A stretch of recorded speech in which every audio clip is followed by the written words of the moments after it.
네, 지난주 얘기를 잠깐 이제 해보면요. 타인의 고통을 재현하는 것에 대해서 이야기를 나눴었죠.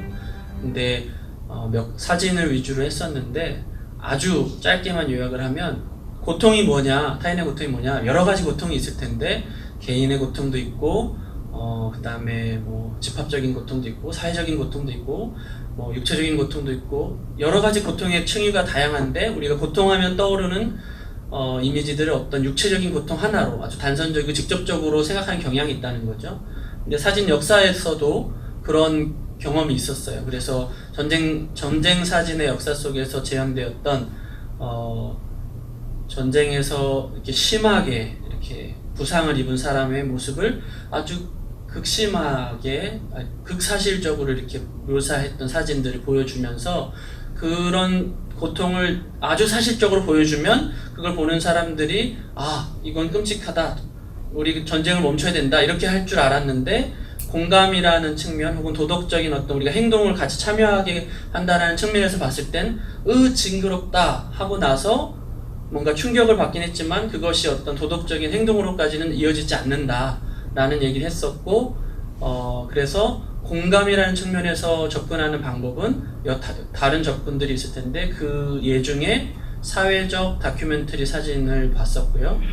이 작가들은 가난한 마을이나 사회적 약자들의 고통을 감정적이고 어떤 관계적이고 어떤 그 사회에 어떤 느끼고 있는 그런 것들을 먼저 이해하려고 그들에게 다가갔었고 그것들을 이렇게 끄집어내려고 노력을 했었고 고통을 육체적으로 직접적으로 이렇게 묘사하기보단 간접적으로 재현했지만 오히려 읽는 그것을 보는 관객들에게 이 사람이 왜 이런 일을 당해야만 하는가 라는 생각들을 들게 했던 방법들이 있을 수 있다라고 얘기를 했었고 그것이 비슷하게 나눠지는 지점들이 이제 예수 그리스도의 십자가의 죽으심 이런 얘기할 때 예수 그리스도의 순환, 고통 이런 걸 생각하는데 우리가 흔히 예수 그리스도의 육체적인 순환이나 이런 것만 생각하지만 사실은 진짜 예수 그리스도께서 우리를 위하여 고통당하셨던 것은 하나님 아버지와의 단절, 그 관계에서의 단절 그런 것이 더 큰 고통이고 그런 고통 자체가 어떤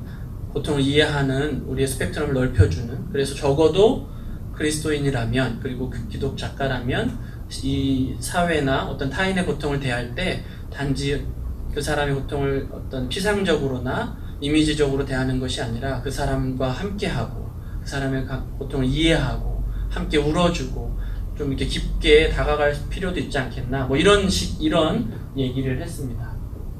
오늘은 고통과 기억이라는 주제로 말씀을 드리려고 하는데요.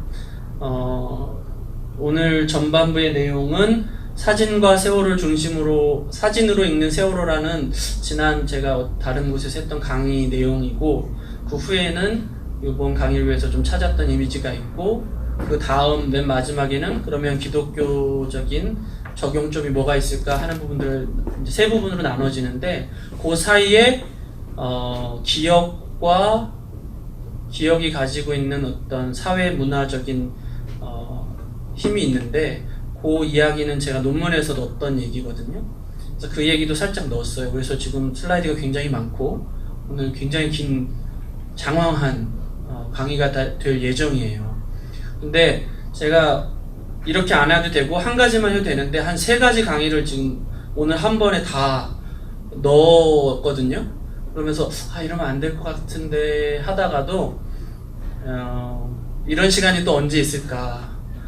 또 오늘 불러주시고 오늘까지는 뭐 좋다고 했지만 이제 제가 이제 가고 나면 이제 별로였어요 부르지 마요 이러면 이제 볼 기회가 없잖아요. 그래서 하고 싶은 말을 조금이라도 더 많이 들려드리고 싶어가지고 양해를 먼저 구합니다. 그냥 알아서 여러 가지 백화점 중에 하나 꽂히는 것만 받아가시면 돼요. 어떤 잘 이렇게 정돈된 느낌은 아니에요. 제가 봤을 때. 자, 여기 사진이 하나 있는데요. 여기가 어딘지 맞추실 수 있는 분이 계시다면 제가 개인적으로 선물을 혹은 사례를 하도록 하겠습니다. 부산 아닙니다. 제주도 아닙니다. 정동진 아닙니다. 모르시겠습니까? 정답은 크로아티아 드브로브니크도 아니고요. 드브로브니크에서 한 30분 정도, 차로 30분 정도 떨어져 있는 작은 해안가, 물린이라는 해안가입니다. 맞출 수가 없죠. 왜 그러냐? 저희 아내랑 저랑 지난 작년에 여름 휴가 갔던 곳이거든요. 저희가 이제 돈이 없어서 거기 못 살고 좀 떨어져 있는 지역에 가서 이제 숙소를 묵었는데, 그 집 앞에 이제 산책 나오면 이런 곳이 있었어요. 근데 제가 그때 찍은 사진인데, 저랑 아내만 기억할 수 있는 사진이죠. 이 사진은 여러분 아시다시피 정동진이 맞습니다. 왜 그렇죠? 여러 가지 힌트가 있죠. 뭐가 있을까요? 힌트. 새해 아침. 새해 아침인 걸 어떻게 아시죠? 두꺼운 옷을 일단 입고 있고, 이 이른 새벽에 나가 있고, 해를 방에 보고 사람들이 나와 있고, 이런 식으로 나와 있고, 이거 정동진에 가면 랜드마크고요. 알죠, 다. 그러니까 여기가 어딘지 모를 수도 있는데 다 아는 사진이고, 그 전의 사진은 알 수 없는 사진이 있다라는 거죠. 그리고 이제 사람들이 여기 와서 저마다 각자의 기억을 이제 담아가는 거예요, 카메라에. 근데 결과물은 항상 이렇게 나오죠, 똑같이. 예, 결과물은 똑같은 거예요. 이런 사진들을 보면서 이상하다는 생각이, 재밌다는 생각이 들어요. 왜냐면 모두가 아는 그곳에 가서 모두가 아는 그 똑같은 사진을 찍으려고 해요. 왜 그렇죠? 정동진이라는 어떤 특수성이 있는 거죠. 내가 거기 가서 정동진에 가면 이렇게 있고 새를 볼 수 있다. 나도 거기 가봤다. 하는 식의 어떤 공통된 이런 기억들이 있는 거죠. 그래서 우리는 이걸 보면 정동진이고, 정동진의 새해 아침이 되면 사진 찍고, 이런 것들 다 알고 있는 거죠. 또 다른 사진 하나 보여드리겠습니다. 여기는 어딜까? 약간 난이도가 있는데.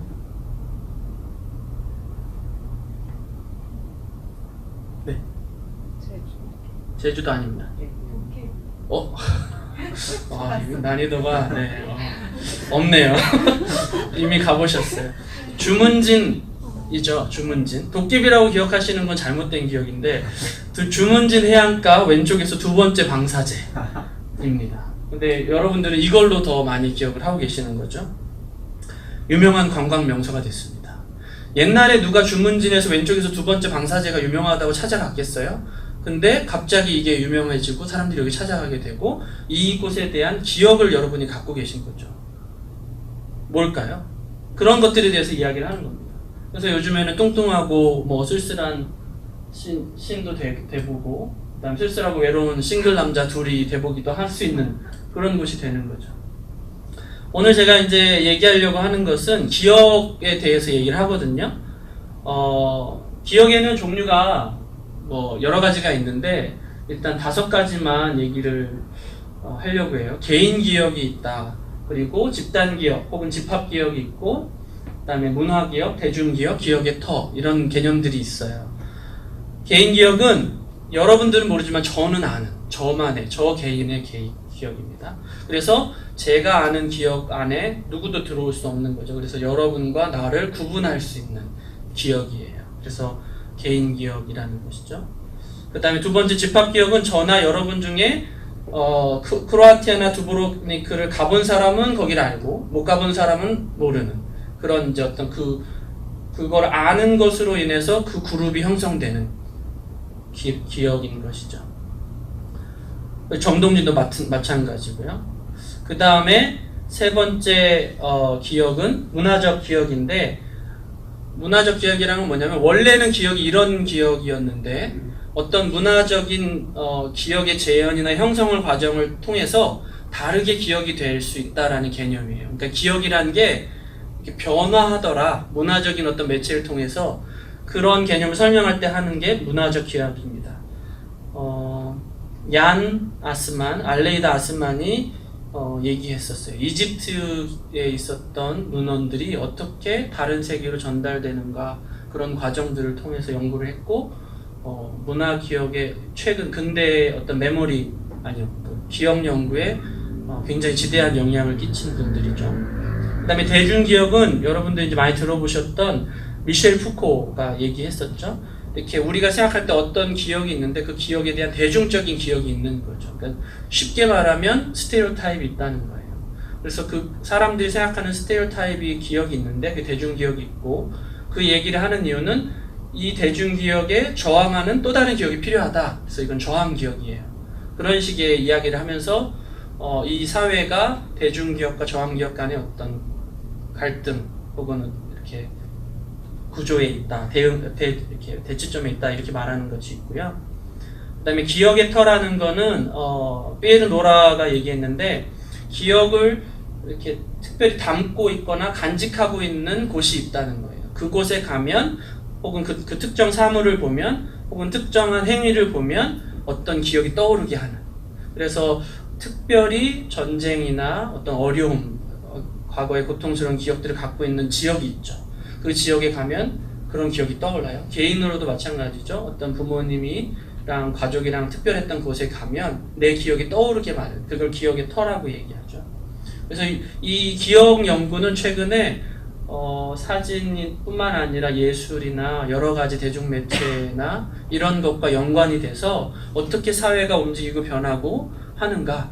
그리고 특별히 저 같은 사람은 과거의 기억, 그리고 고통스러운 과거, 갈등의 기억들이 어떻게 기억되고 바뀌어가고 형성되는가에 대해서 굉장히 중요하게 이제 다루고 있는 부분이에요.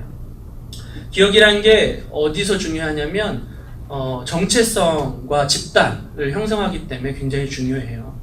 개인으로 보면 이런 얘기를 하죠. 나를 나되게 하는 것이 무엇일까? 그것은 기억인 거죠. 그러니까 내가 나일 수 있는 건 내가 주민등록증이 있고 뭐고 그런 게 아니라 내가 갖고 있는 나의 기억 때문이거든요. 근데 만약에 요즘 이제 TV나 영화에서 자주 나오는 소재인데 기억상실증을 걸린다고 해봐요. 그러면 얼굴은 그대로인데 내가 그 기억을 안 갖고 있는 거예요. 전혀 다른 사람이 되는 거죠. 그러니까 나라는 사람을 이렇게 뭐라 그러죠? 만들 수 있는 것은 기억이라는 것이죠. 집단도 마찬가지입니다. 그걸 집합으로 이제 이어지게 되면 이제 모리스 알박이라는 사람이 첫 어떤 기억 연구의 창시자인데 더크하임의 제자이기도 했었고요. 앙리 브레그송의 친구이기도 했었는데 이 사람이 기억이 왜 중요한가? 내가 이 기억이 가족 간에 가족이라는 어떤 집단 구성원을 구성하는 여러 가지 요인들이 있을 텐데 모든 것들이 뭐 다 있겠지만 그 중에서 가장 핵심적인 건 나와 내 가족만이 갖고 있는 그 기억이 우리를 가족으로 묶게 만든다는 거예요.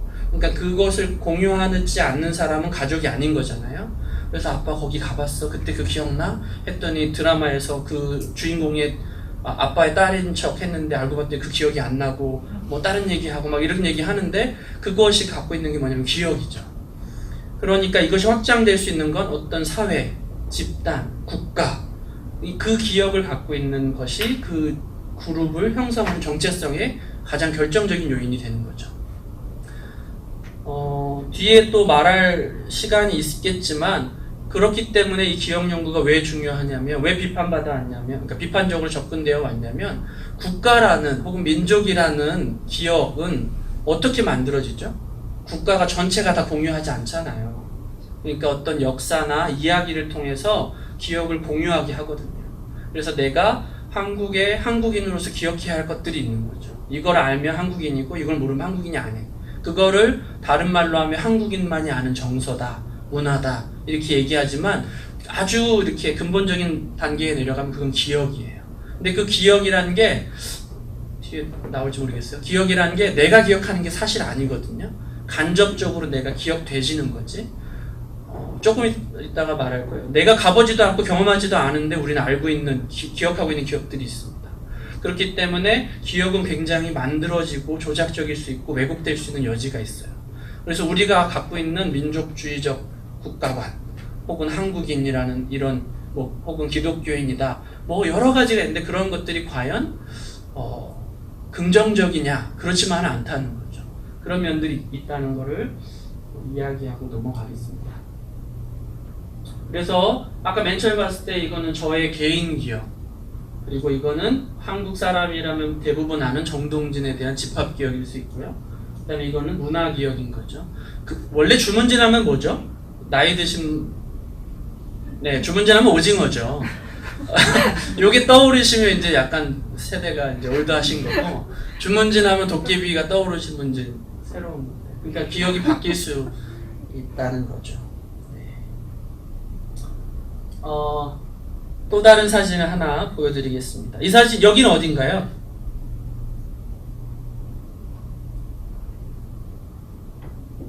네, 팽목항입니다. 그러면 질문, 이곳에 지금 이 사진은 어떤 기억에 해당할까요? 집합 기억일 수 있겠죠. 그리고 만약에 여러분이 혼자 가셨다면 개인 기억도 될 수 있고 집합 기억일 수도 있고 사실은 문화 기억도 될 수 있을 것 같아요.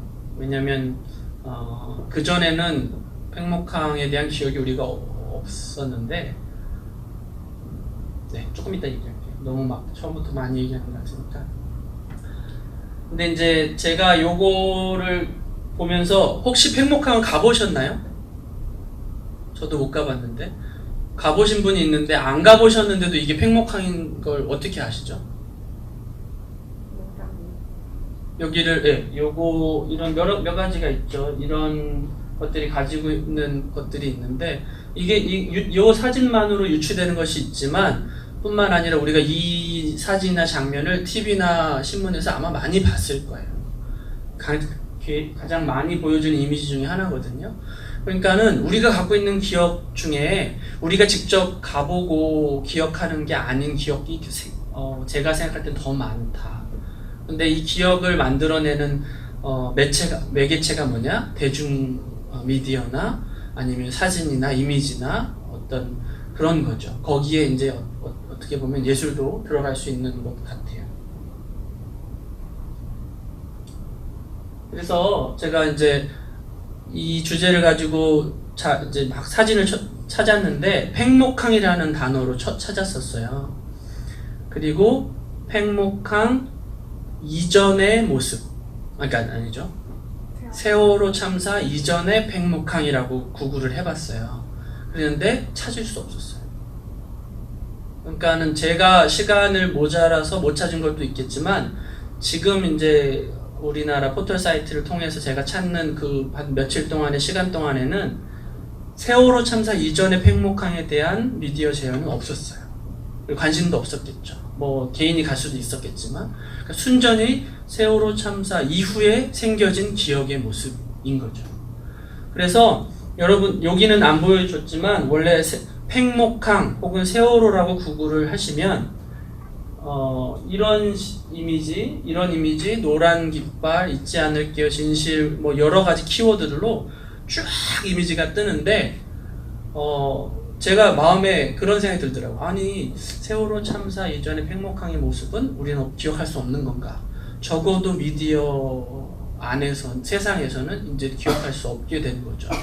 그러다가 한 이제 사진 작가가 이제 아마 이 사람은 아마추어 사진작가 같은데 블로그를 들어가게 됐는데 여기가 들어가게 된 거예요. 홍정성님이라는 분인데 이분이 일렬로 사진을 이제 쭉 찍었는데 2017년 1월 1일 날 간 거예요. 그러니까 여기에 되게 마음이 있으셨던 거죠. 근데 여기 갔는데 사진을 찍었는데 아주 인상 깊었던 건 뭐냐면 저한테는 그래요. 이렇게 세월호 조형물을 하나 찍고 그 바로 아래 그냥 바다 하나 찍고 다시 요런 거 하나 찍고 그 다음에 바다 하나 찍고 해가지고 한 6, 7콘을 쭉 올렸는데 마치 세월호를 상징하는 여러 조형물들, 이미지들, 상징들을 찍어 놓은 다음에 그냥 그런 게 없는 팽목항의 모습도 같이 담고 싶었던 건 아닌가. 그래서 이게 사진을 이제 화면에 보면 여기 하나, 이렇게 하나, 이렇게 하나 교차적으로 이렇게 보여줬는데 저는 굉장히 이렇게 와 닿았어요. 왜냐하면 그 팽목항이 원래 그게 다가 아니었잖아요. 어떤 똑같은 바다인데 어떤 바다는 막 즐거움의 장소가 되었고 가족들이 가서 그때 이런 드라마도 재밌게 봤지 뭐 행복한 추억을 떠올리는 바닷가가 되는데 어떤 바닷가는 이제 팽목항이죠. 앞으로는 평생 어쩌면 즐거워하면 안 될 것 같은 공간이 돼버린 거죠. 이 차이는 어디서 오는 걸까? 뭐 그런 생각들을 하게 돼요. 그래서 제가 오늘 얘기하려고 하는 건 우리의 기억이라는 것이 있는데 이 기억을 이렇게 만들고 우리에게 기억을 하기 이제 기억이라는 것들을 이미지나 생각이나 이런 것들 주입하는 통로로서의 사진이 있는데 그 사진이 혹은 미디어가 세월호를 어떻게 기억하게 하는가 네 가지로 이제 나눠 봤었어요. 첫 번째 기억은 고통이라는 기억을 가지고 있다라는 거죠.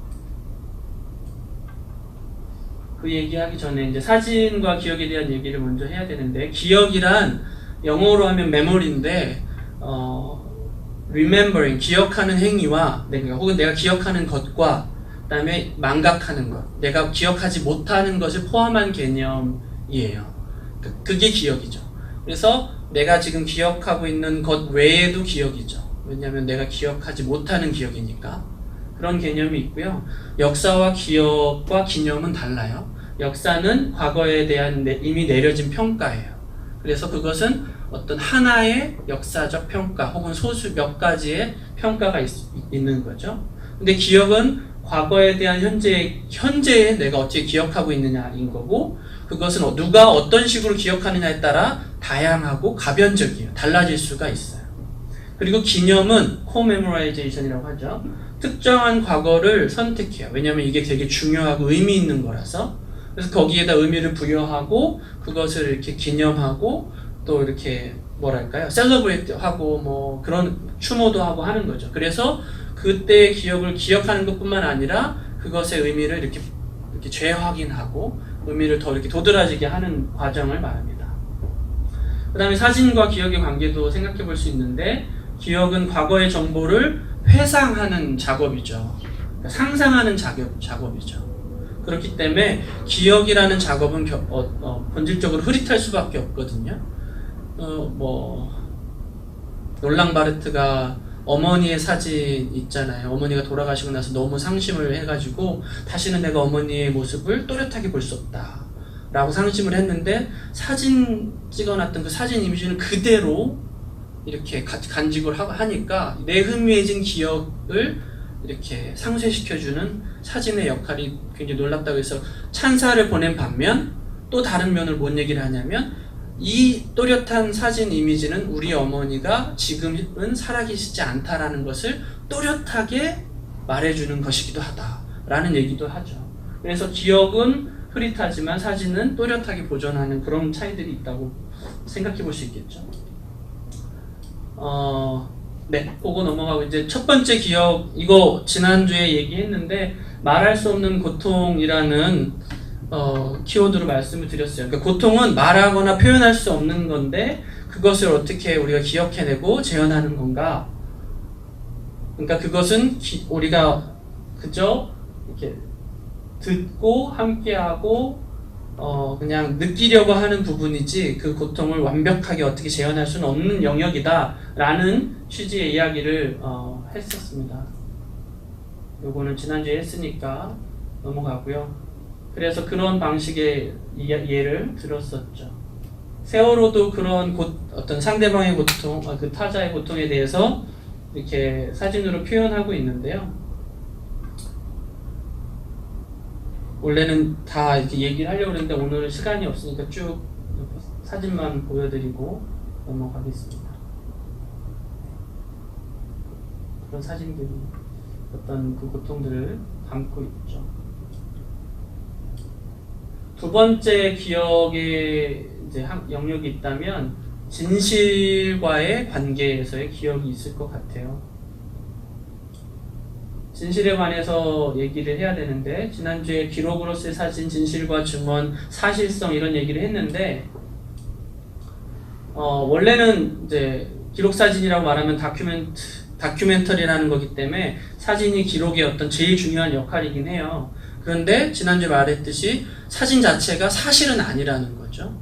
왜냐하면 거기에도 여러 가지 왜곡이 있을 수 있죠. 그래서 이 얘기를 말씀드렸죠. 이 사진이 사실이 아니라 원래는 요만큼이었는데 갔다가 나서 만들었다라는 얘기도 했었고요. 사진 역사에서 많이 나오는 얘기인데 이오지마 섬에서 이제 미국 해병이 들어와가지고 우리가 여기를 탈환했다. 그래서 해병이 미군 국기를 이렇게 쫙 드는 아주 중요한 순간의 사진을 포착한 거고, 조 로젠탈이라는 사람이 이것 때문에 필리처상을 받게 되거든요. 근데 원래는 이렇습니다. 이 조 로젠탈이 여기 왔더니 이미 늦었어요. 해병대가 와가지고 다 꽂고 이것도 세리고 했는데, 이 사람은 그 순간을 놓친 거예요. 그래서 사진작가 동료들이 중요한 순간을 놓쳤습니다 라고 한 거죠. 그러고 나서 놓쳤나 보다 했는데, 그 안에서 그 군 이제 장병이 와가지고 혹시 다시 사진을 찍어줄 수 있겠냐 물어본 거예요. 알고 봤더니 그 전에 사람들이 세웠던 깃발의 국기가 너무 작아가지고 모양새가 안 좋다는 거예요. 그래가지고 거기서 수소문해서 이렇게 큰 깃발을 찾아오고, 아까 있었던 사람보다 더 등치가 좋고 멋있는 군인들만 모아가지고 아까처럼 똑같이 재현을 시킨 거죠. 그래서 다시 찍게 되는 순간이기 때문에 이게 사실은 아니죠. 근데 요 사진 이미지 그대로 미국 워싱턴에 가면 해군 사관학교가 있는데 요 사진을 본따서 만든 그 조각품도 있거든요.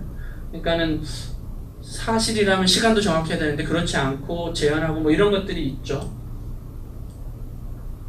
밀튼 브룩스도 필리처 사진 중에서 그전에는 언론 기자한테만 줬던 거를 사진 작가로는 제일 처음 받게 된 인물인데, 이 사진이 이제 포드 자동차에서 노동쟁이의 장면을 포착해가지고 찍은 거예요. 포드 자동차 노동쟁이는 미국 그 노동쟁이 역사 중에 가장 큰 규모의 노동 파업이었는데, 이 사진을 찍었는데 여기 보면 이 사람들이 이제 노동 파업한 사람이고, 이 사람이 그 파업을 이렇게 막으려는 사람이었어요. 근데 그 사람을 이렇게 폭행하는 그 순간에 이렇게 딱 찍어낸 거죠. 그러니까 이 사진을 보면서 이 폭력적인 순간에 그 사람이 사진기를 숨기고 가가지고 딱 찍어낸 다음에 자기가 이렇게 어떻게 위협을 당할지도 모르지만 그 사진기를 숨겨가지고 나와가지고 찍어서 딱 보여준 거잖아요. 그러니까 이거에 대해서 대서특필이 돼가지고 신문에 쫙 나오고, 이 사람 거기에 대해서 인터뷰도 하고, 내가 그 순간 내가 위협에 있었지만 난 이걸 찍어야 했다 느꼈고, 나도 찍은 다음에 숨겨서 멀게 돼서 영담을 얘기한 다음에 이 사진이 신문에 쫙 보도가 됐거든요. 근데 사건의 진상은 이래요. 포드 자동차에서 사람들을 막 뽑아놨는데 기계식 이렇게 컨베이어 벨트가 생기면서, 그리고 이제 경제 대공황이 터지면서 사람들 감축을 해야 되는 시기가 온 거예요. 그러니까 이제 포드 자동차 입장에서는 어떻게 하면 이 사람들을 좀 감축할 수 있을까 해가지고 이제 그런 고민을 했다가 이제 우리가 2년을 감축하고 해고하겠습니다라고 했더니 사람들이 우리를 왜 이제 해고하냐 하면서 시위를 한 거죠. 그 선상에 있었던 거거든요. 근데 그 선상에 있었을 때 피켓 라인 만들고 공장 못 들어오게 막고 이렇게 했을 때 포드 자동차 회사에서 고용한 사람들이 있었어요. 우리나라로 말하면 뭐죠? 용역을 고용한 거예요. 그래서 몰래 사복을 입고 들어가서 지금 어떻게 진행되는지 알아와라. 그리고 좀 부정적인 얘기를 흘려라. 혹은 이게 뭐 이런 식으로 물리적인 폭력도 하게 해라. 이런 식으로 지령을 받은 거예요. 그래서 이 사람들을 포드 뭐라 그러죠? 피켓 스트라이크 브레이커스라는 별명을 가졌었거든요. 그러니까 이 사람이 한 일은 이 당시 1인 노동자가 받았던 이제 하루 급여가 $5라고 하면 이 사람들은 하루 급여를 $25 정도를 받았어요. 그러니까 5배나 받으면서 일을 한 거죠. 그러니까는 포드 자동차 입장에서는 이렇게 지불을 하더라도 이 사태를 어떻게 막 끝내야 되겠다. 우리 편으로 돌려야 되겠다. 하는 식으로 해서 고용한 사람인데, 그 사람이 이제 잠입해서 들어왔는데 이 사람이 그 용역 중에 한 명인 걸 안 거예요. 그래서 저 사람이 그 사람이다라고 소리를 치니까 옆에 있던 사람들이 화가 나가지고 너가 우리를 방해하고 우리를 뭐라 그러죠? 밀고 하고 우리를 배신해? 하면서 화가 나서 때리려고 한 장면이죠. 그러니까 폭력이 있었다라는 건 사실이에요. 그러니까 사실을 담지 않았다는 얘기는 아닌데, 공정하냐 혹은 진실을 담았냐라는 얘기에서는 또 다른 해석이 가능하죠. 그러니까 이 사진이 신문에 보도되고 난 다음에 반응이 어땠을까요? 그 여론이 급격하게 포드 자동차 쪽으로 이렇게 기울고, 그 다음에 투쟁하는 노동자들이 폭력을 행사했다로 신문들이 쫙 이렇게 하게 되는 거죠.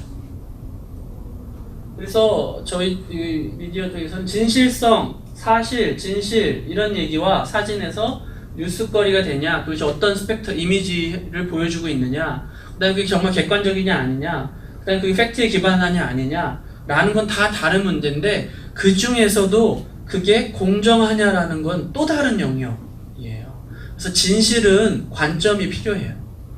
그러니까 어떤 관점과 어떤 해석으로 보느냐에 따라 그 진실이 드러나기 마련인 거죠.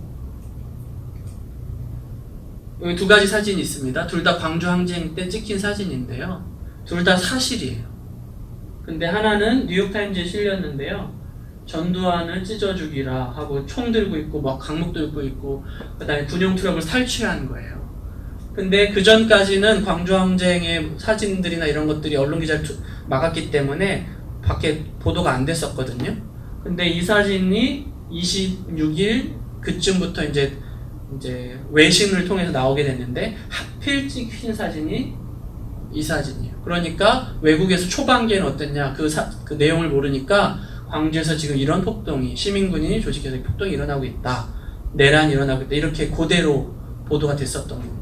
아직도 그 시스템 지만원 클럽 같은데, 지만원의 시스템 클럽 같은 데서는 이런 사진들을 위주로 팩트다 하면서 진실을 왜곡하려고 하는데, 여기서 말하는 진실은 어떤 진실이냐라는 거죠. 그리고 이 진실은 또 어떤 진실인가? 이것도 어떤 사실의 한 순간일 뿐인데요. 이것은 나경택 씨가 찍었을 때, 여기 보시면 이게 페퍼포그 차라고 이제 옛날 분들만 아시는 차, 저도 모르는 차인데, 체류탄을 쏘는 차고요. 그 다음에 여기 있는 젊은 사람은 청년 같아 보이는데 아무것도 무장도 하지 않고 이미 피를 흘리고 있는데도 방어조차 하지 않고 막고 있는 장면이고, 그 다음에 군인인데 이 당시 이런 이런 얼룩무늬라고 하나요? 까라무지. 이런 옷을 입은 사람은 일반 육군 병사는 아니고 특수부대만 입었던 옷이에요. 그리고 그 특수부대를 입은 사람이 시위 진압 차량, 경찰 차량인데 경찰 차량 앞에서 무장도 하지 않는, 방어도 하지 않는 청년을 왜 곤봉으로 때리려고 하고 있는가 질문하게 하는 거죠. 그리고 여기 요 완장 있는데, 요 완장은 의료병.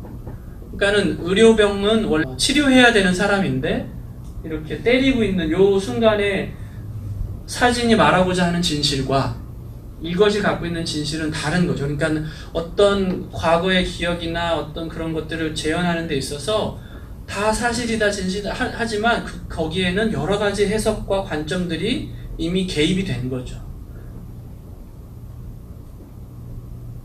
그래서 중요한 게 뭐냐면, 이 경우에만 봤을 때는 누가 어떤 식으로 전하느냐, 전달자가 중요한데 언론인이죠.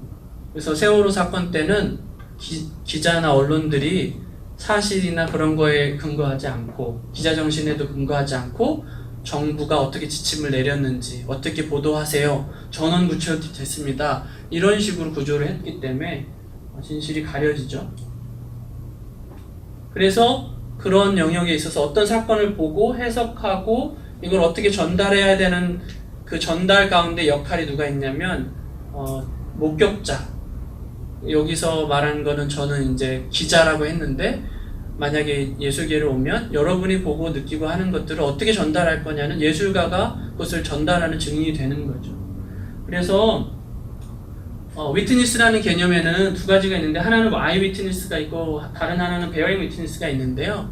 하나는 그냥 시각을 전달하는 거예요. 그러니까 이미지 자체를 그냥 전달하는 거고, 다른 하나의 개념은 내가 보고 그것을 이미지뿐만 아니라 내가 어떻게 느꼈고 생각하고 어떻게 행동하고 관계를 맺는가까지 있는 거죠.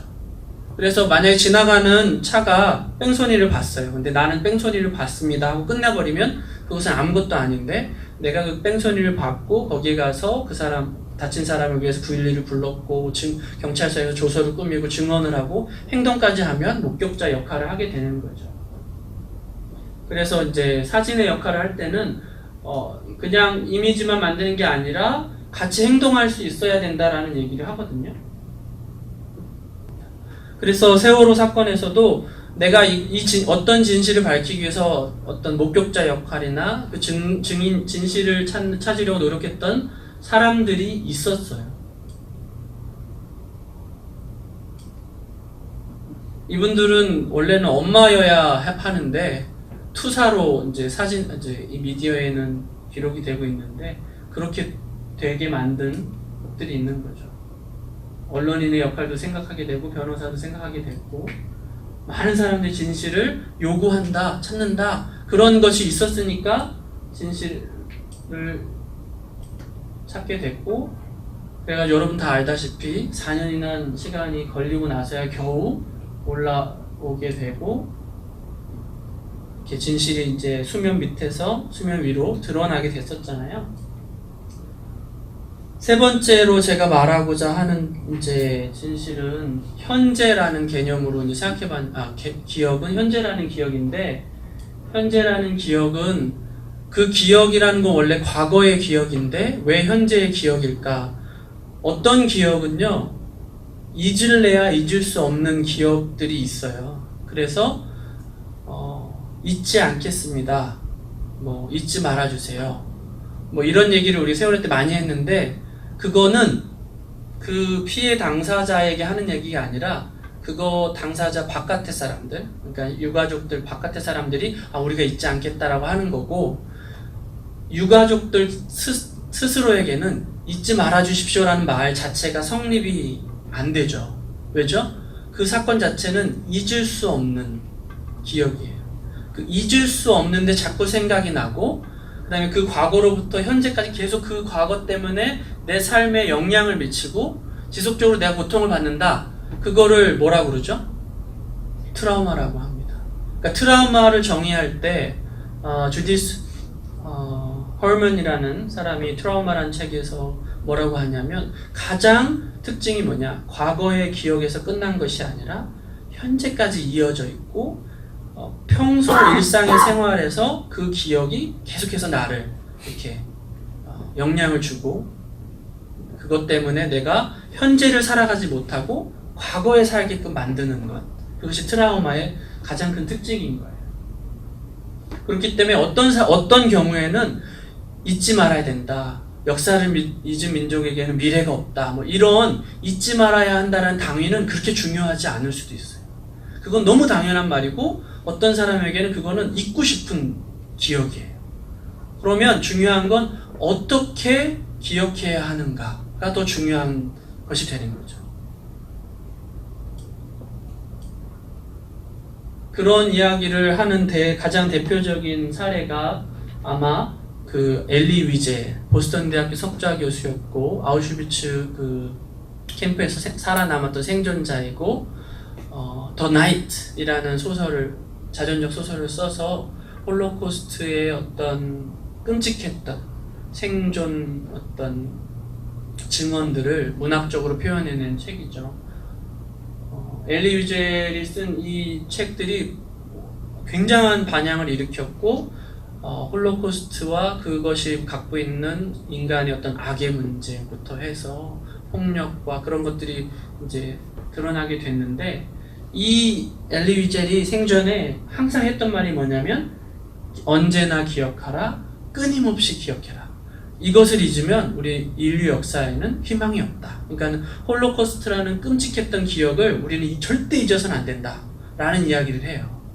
그러니까 이게 우리가 흔히 아는 잊지 말아야 한다는 얘기인데 이것과 반대되는 것 같지만 반대되지 않는 이야기를 누가 하냐면 여러분 한 번은 들어보셨을 텐데 미로슬라브 볼프라는 신학자, 예일대학교 조직신학부 교수인데 이 사람이 뭐라고 그러냐면 기억의 종말이라는 책을 쓰거든요.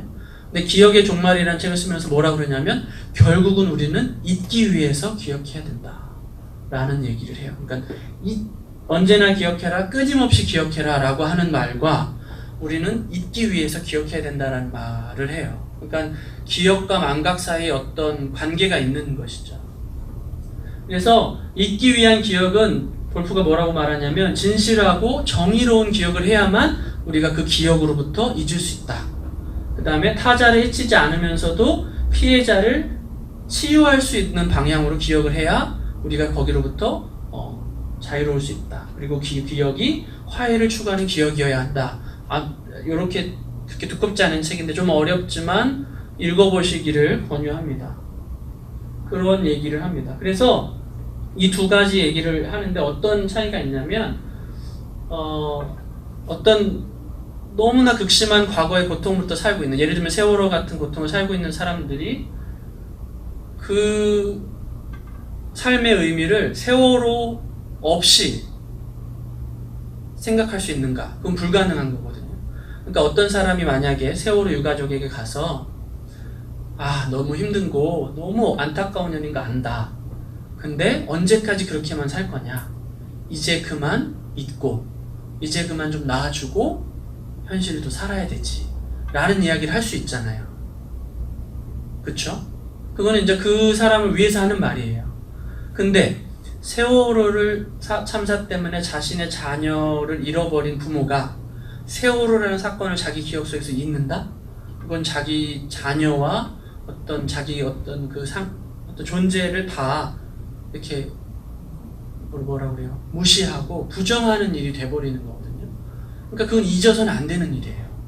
그런 측면에서 엘리 위젤이 말하는 건 우리가 여기서부터 구원받을 수 있는 길은 유일한 건 이 기억을 끝까지 가지고 가면서 가질 때에만, 그래서 이 기억이 이 역사가 다시는 반복되지 않을 때에만 의미가 있는 거다. 그래서 세월호 유가족들 이렇게 인터뷰나 이런 것들 보면 우리가 이것이 내 자녀로의 문제만이 아니라 다시는 한국 사회에서 이런 문제가 반복되지 않았으면 하는 마음으로 이런 운동을 하고 있다라는 이야기를 자주 들으실 거예요. 그러니까 비슷한 맥락이죠. 그것이 내가 내 자녀를 세월호 참사 때문에 잃은 것에 대한 보상이 되는 길이라고 생각하는 거예요. 그러니까 이건 내 자녀의 개인적인 슬픔만이 아니라고 해석해낸 거죠. 그래서 우린 이것을 사회적이고 사회 안전망의 문제고 정부의 문제고 여러 가지 연대 문제이기 때문에 이것을 내 자녀의 희생으로 끝나는 게 아니라, 개인의 희생으로 끝나는 게 아니라 이 계기로 다시는 이런 고통이 발생하지 않도록 해야 됩니다 라고 의미 부여를 하게 된 거예요. 그래야만 내 자녀의 희생이 가치 있는 죽음이 되는 거거든요. 이해하시겠어요? 그러니까는 홀로코스트가 됐던 어떤 고통스러운 과거에 대해서 기억해야 합니다 라고 말하는 어떤 그 흐름은 이런 논리적인 흐름이 있는 거죠. 중요한 거라고 저는 생각해요. 그런 내 슬픔을, 고통스러운 과거를 개인의 어떤 감정적인 것만으로 갖고 있는 것이 아니라 이렇게 사회적이고 어떤 보다 보편적인 가치, 의미로 해석해내는 것. 그게 어려운 거예요. 근데 처음부터 그렇게 할 수는 없죠. 근데 유가족들은 살아남기 위해서 그렇게 해내요, 또. 근데 그렇게 하는 것 이상의 기억의 방식이 필요하다라고 주장하는 게 골프죠. 그건 뭐냐? 거기서 끝나면 이제 해석하고, 그러니까 그건 되는데 내 안에 쌓여있는 뭔가 모르는 이 슬픔, 고통, 상실은 어떻게 하느냐. 그냥 이렇게 머리로만 해석해내면 되는 건가? 혹은 법 제도를 바꾸면 끝나는 건가?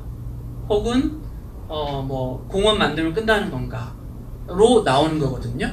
근데 거기서 보다 나은 기억으로, 보다 나은 사회로 가려면 골프는 그거를 피해자 중심으로 기억해야 된다라는 걸 얘기하는 거예요. 그래서 피해자가 그 고통으로부터 치유될 수 있는 방법이 뭐가 있을까?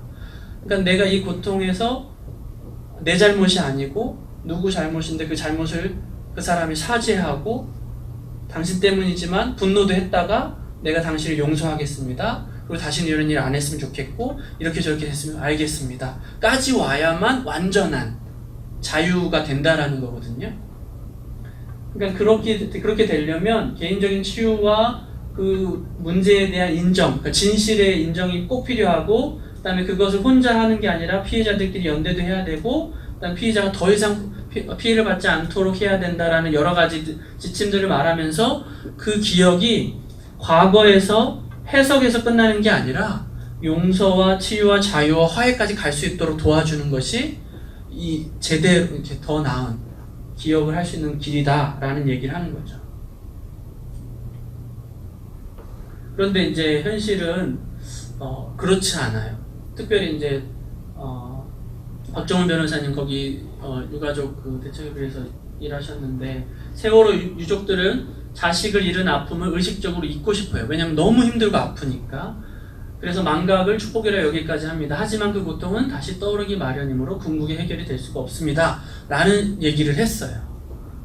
근데 세월호 피해자들 중 교인들이 많았습니다. 그런데 그 일을 겪으면서 그동안 다녔던 교회에서 버티지 못하는 것을 보게 되었습니다. 교회가 이분들에게 이제 그만하라고 먼저 짜증을 내고 실증을 냅니다. 라는 인터뷰를 한 걸 봤어요.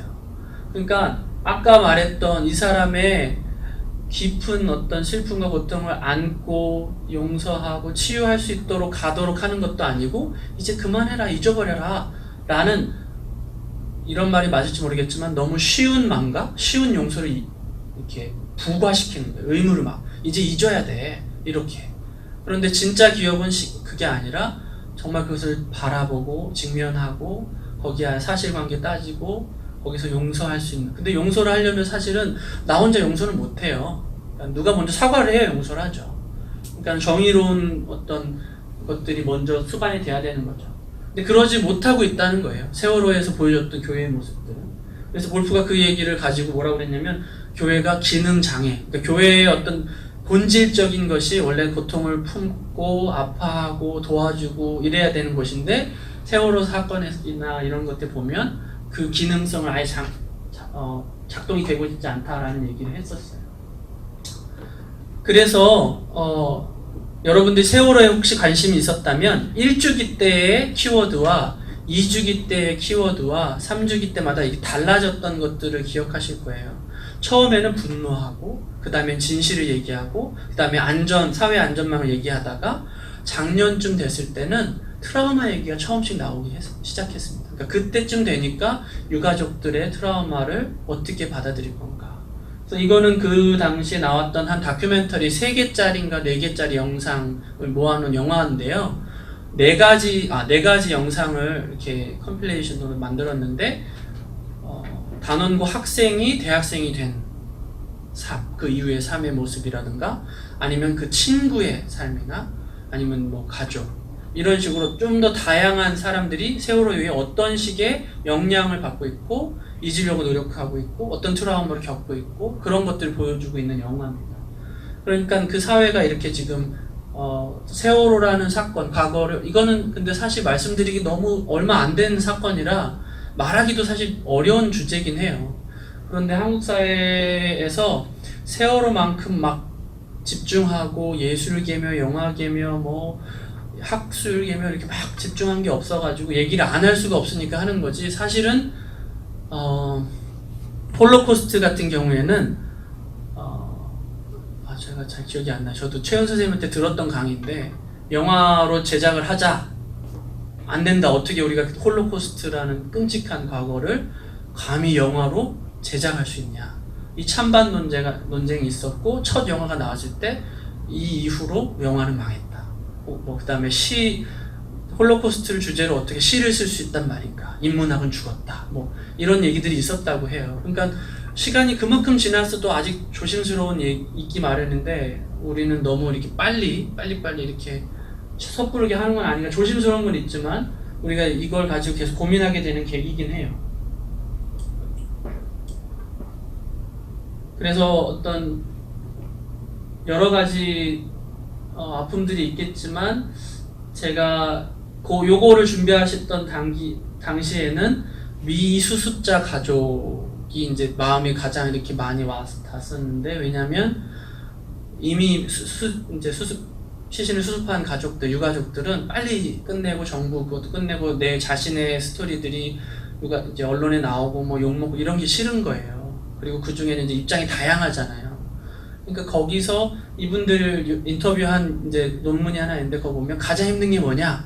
그랬더니 교회 같은 믿었던 사람들이 이렇게 차가운 말을 했다거나 귀찮아한다거나 아니면 같은 유가족끼리 싸울 때가 가장 힘들었다라고 하는데 이분들은 이제 몇 명 안 남은 거예요. 그리고 막 이제 세월호는 올라와 있고 이제 앞으로 끝날 일이 남았는데 그때 이 두 분이 서로 굉장히 많이 이렇게 의지가 되었다라는 인터뷰 기사를 봤어요. 그러니까 제가 어떤 생각이 드냐면 아무리 우리가 위로하고 아파하고 공감하고 한다고 해도 같은 입장에 있지 않으면 불가능하겠다라는 생각이 들었어요. 근데 특히 요 사진이 있는데 이분은 감리교 신학도 하셨던 분이고 그런 분이라고 하는데 이분이 이제 다은이 어머니였나? 몸이 좀 안 좋으시고 약하셔가지고 그리고 맨날 이렇게 힘들어하시고 막 그러셨대요. 인터뷰도 안 하려고 하시는데 끝까지 힘내자고 옆에서 이렇게 좀 많이 이렇게 다독거려 주시고 했다라고 하더라고요. 그런 얘기도 있고. 근데 이제 그런 트라우마로부터 이렇게 조금 회복이 될 수 있는 방향으로 한다는 건 결국은 모르겠어요. 아직 너무 섣부르지만 그분들과 함께하고 위로하고 이분들의 그 아픔을 그 상처들을 좀 위로하는 게 필요하긴 하지 않을까라는 생각이 들어요. 아직도 너무 섣부르지만. 근데 이제 요 사진은 광주항쟁 때 찍은 사진인데요. 작년 광주항쟁 때 이 여자분께서 이분이 태어나신 해가 5.18 그 해, 이제 1980년생이세요. 근데 자기가 태어났다는 소식을 듣고 아버지가 그 소식을 듣고 다른 지역에서 근무하시다가 딸내미를 봐야겠다 하고 광주로 들어오시는 길에 죽으신 거예요. 그래서 이 유가 이제 여기서 대표로 이제 편지를 읽었잖아요. 보신 분도 있을 텐데 편지를 읽는데 아빠한테 이제 편지를 쓰면서 자기가 태어나지 않았더라면 아빠가 죽지도 않았을 텐데라는 죄책감 때문에 힘들었다는 얘기를 이제 한 거죠. 자기가 태어났기 때문에 아빠가 죽었다는 그 죄책감이나 힘든 상처 때문에 너무 힘들었는데 그 이후에도 5.18에 대한 여러 가지 막 이렇게 역사적인 왜곡도 있고 뭐 유가족으로 사는 어려움이 있거든요. 아빠도 없이. 그러니까 이 유가족들은 아직도 그 당시 얘기만 하면 막 치를 떨기도 하고 화를 내기도 하고 눈물을 흘리고 뭐 이러는데 벌써 80년이니까 뭐 38년 된 거잖아요. 그런데도 거기로부터 자유롭지 못해요. 그런데 그분들한테 이제 그만 잊으세요 라고 하는 게 어렵잖아요. 그리고 기독교 만약에 교회를 다니는데 교회 다니는 사람들한테 이분들 중에 유가족 중에 교회를 다니는데 목사님이 우리가 아무리 힘들고 믿고 어려운 마음이 들어도 좀 막 그래도 예수님의 십자가를 의지해서 용서해야 됩니다. 그건 나를 위한 길입니다.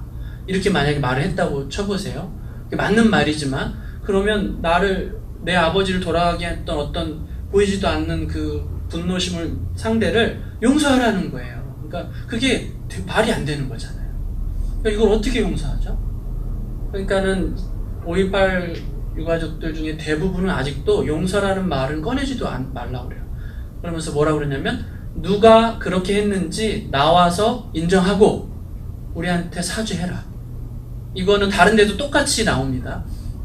예를 들면 일본 위안부 문제에 있어서 내가 돈 바라는 것도 아니고 보상 바라는 것도 아무것도 바라지 않는다. 오직 일본 정부가 공식적으로 우리에게 사과해라. 그것만이 내 과거를, 내 잃어버린 시간을, 젊음을 보상할 수 있는 유일한 길이다. 그러니까는 결국은 용서가 얼마나 중요한지, 사죄가 얼마나 중요한지를 오히려 말해주고 있는 사건인데 정치나 이런 영역에서는 그거를 어떻게 사과나 용서를 의무적으로 부과할 수 있냐. 그거는 개인의 문제, 도덕적인 문제 아니냐. 이렇게 나누거든요. 그런데 우리가 만약에 평화와 화해 그리고 치유가 기독교적이라고 믿는다면 이 사람들이 온전히 회복되는 것, 이따가 좀 얘기할 건데 창작, 회복, 창창회. 이 회복이란 단어를 어떤 의미로 쓰실지 모르겠지만 회복이 정말 중요하고 예수님께서 십자가를 통해서 이루고자 하는 것은 그게 거기서 끝이 아니라 회복, 원래의 모습을 회복하는 것이 구원의 완성이고 목적이라고 믿는다면 이런 과거의 고통스러운 갈등의 역사도 회복되는 길로 가야 되는 거거든요. 그럼 그 회복이 정인 거예요, 결국은. 회복이 정의라고 우리가 정의한다면 사법적 심판에서 끝나는 게 아니라 어떤 법적으로 이렇게 공원 짓는 끝나는 게 아니라 진실이 밝혀지고 사과하고 용서하고 화해하는 것이 회복의 길로 가는 정의거든요. 이게 기독교가 말하는 정의죠. 그래서 이 사건이든 일본 위안부든 세월호든 사실은 그쪽으로 갈 수 있도록 얘기해야 되는 거죠. 그렇기 때문에 기독교가 정의로운 사회를 말하는 거고 진실을 말하는 거고 동시에 피해자의 어떤 치유와 용서와 슬픔과 아픔과 회복을 말해야 하는 거죠. 근데 그렇게 막 힘들어했던 가운데 문재인 대통령이 들어와서 첫 이제 5.18 기념 시기였는데 이 사람이 울잖아요. 그럴 때 이제 문재인 대통령이 갑자기 가서 이렇게 안아줬단 말이에요. 근데 이 사진 하나가 저는 2017년 저한테 베스트 컷을 꼽으라면 이 사진이거든요. 왜냐하면 그 어떤 전범이죠. 그 노태우 전두환 전 대통령은 물론 이제 법적인 심판을 받았어요. 내란죄로. 근데 그 발포 명령이냐 뭐냐 이런 건 아직 조사 중에 있지만 그분들은 나와서 뭐 이렇게 사죄를 할까 뭐 그런 건 안 하고 있지만 또 대통령이라고 하는 어떤 상징적인 사회적인 상징적인 인물이 와서 대신해서 이렇게 안아주는 거거든요. 그러니까 이거는 그냥 개인 대 개인의 안아줌이 아니라 어떤 상징적인 행위예요. 그래서 이 사람이 대통령님이 안아줬으니까 감격이다라고 느끼는 것보다 조금 더 의미가 있는 거죠. 이 사진 하나가 유가족들이 봤을 거고 그 사회가 봤을 거고 대통령이 이 사건에 대해서 그들의 아픔을 관심 갖고 있고 치유하기를 원하고 이렇게 안아주려고 한다라는 상징이 있는 거거든요. 그러니까 이 상징이라는 게 사실은 종교적인 역할이고요. 예술적인 역할이라고 저는 생각을 해요. 모르겠습니다. 네 번째 기억은 이제 미래라고 정해봤는데 미래를 기억하라라는 말은 안 되죠. 근데 저는 이제 기억하다라는 것은 결국 회상하고 상상하는 것이기 때문에 미래를 기억하다라는 것이 말이 된다고 생각하는데 왜냐? 우리가 지금 생각하고 생각이 아니라 우리가 지금 기억하는 무엇을 기억하느냐에 따라 우리가 미래가 바뀔 수 있다라고 생각하는 거거든요. 아까 문화기억이라는 얘기를 잠깐 말씀을 드렸는데 과거에는 그렇게 기억되지 않던 것이 어떤 특수한 사건이나 문화 매체를 통해서 다르게 기억될 수 있다라고 했잖아요. 그래서 그 기억, 우리가 예를 들면 옛날에는 이런 사진, 이런 방식의 이야기들을 기억했는데 지금은 그 사건의 다른 면들을 본다거나 그 사건의 어떤 면들을 집중하고 기억하고 기념함으로 인해서 이렇게 다른 어떤 방향으로 미래를 바꿀 수도 있다라는 거예요. 근데 그런 능력이 이제 그런 능력을 굳이 저희가 말하자면 상상력이 아닌가라고 생각하는데 평화학자 중에 노틀담 대학교에서 이제 가르치시는 분인데 이분 메노나이트시고 평화학의 어떤 인류학이나 사회학적 기반을 이제 기틀을 마련하신 분인데 도덕적 상상력이라는 책을 쓰셨어요. 근데 이분이 여러 가지 이야기들을 많이 하셨는데 그 중에 이제 뭘 했냐면 기억된 역사가 있고 선택된 트라우마가 있다라는 거예요. 그래서 기억된 역사라는 거고 선택된 트라우마는 뭐냐면 예를 들면 국가는 국가라는 정체성을 국가를 유지하기 위해서 국가적인 관점을 만들기 위해서 그 국가의 정체성이 맞는 기억만 끄집어서 그 국가에 맞는 상처만 끄집어서 이렇게 기념한다는 거예요. 한국전쟁은 혹은 뭐 위안부는 일본군 위안부 성노예 그걸 하는데 베트남은 일부러 언급 안 한다든가 일본군이 자기 히로시마나 나가사키에 폭탄이 쏘준 걸 피해자 얘기를 너무 중요하게 하면서 평화 이야기를 하지만 그거 자기들이 전쟁으로 인해서 이렇게 저지른 죄에 대해서는 안 한다든가 그런 이제 선택과 배제들이 있는 거죠. 그게 즉 기억이 갖고 있는 특징인데요. 그렇기 때문에 우리가 할 수 있는 건 뭐냐면 그 과거가 아닌 부분들을 드러낸다거나 기억한다거나 초점을 맞춤으로 인해서 그 대중기억이라고 표현할 수도 있고 국가기억이라도 표현할 수 있는 그 획일적인 혹은 폭력적인 기억으로부터 대안적인 기억을 할 수 있다라는 얘기인 거죠. 그리고 그것이 이제 상상력이기도 하고 뭐 우리의 어떤 책임이라기도 하는 건데 그래서 도덕적 상상력을 얘기할 때 현실 세계에 도전 과제에 뿌리를 두지만 아직 존재하지 않는 걸 창조할 수 있는 무언가를 상상해낼 수 있는 능력이다. 그런 게 왜 안 돼? 왜 평화가 안 돼? 그러니까 남북한 관계가 이렇게 좋아질 거라고 누가 상상이나 했겠습니까?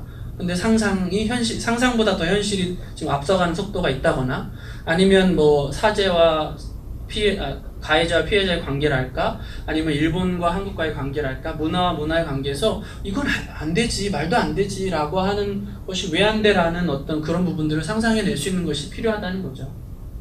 그러면서 이 책에서는 관계 중심이 그래서 중요하고, 관계가 그런 상상력을 만들어낸다고 생각하고, 그 다음에 왜 안 돼라는 역설적인 호기심이 중요하고, 그 다음에 그런 생각을 해낼 수 있는 창조적인 공간을 만드는 것이 중요하다라고 얘기하고, 그걸 실제로 할 수 있는 용기와 실천이 필요한데, 이 얘기는 이제 평화 실천 활동가들한테 하는 얘기긴 해요.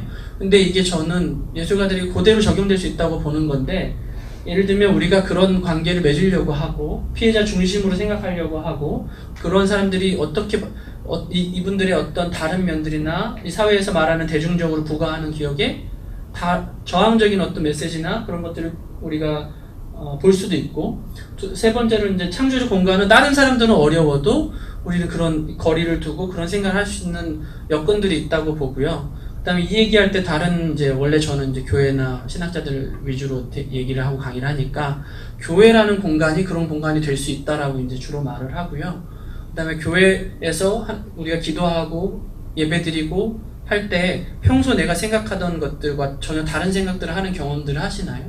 그러니까 내가 지금 막 해야 될 일로 막 머리가 복잡하고 내가 미워하는 뭐 바쁜 뭐 이런 것들이 가득하다가 예배 속에 딱 들어갔는데 하나님 하면서 뭔가 다른 영역으로 들어가는 그런 경험을 하시는지 모르겠는데, 그런 것이 이제 공간이라는 어떤 이런 공간 말고 어떤 뭐랄까요, 다른 공간으로 설명할 때 그런 공간을 여러분들은 두 가지나 갖고 있는 거죠. 모르겠습니다. 그래서 그런 기억들이나 그런 것들 재현해냄으로 인해서 사회에 다른 기억으로 할 수 있도록 만들어낼 수 있는 것이 예술가의 역할인데요. 제가 하나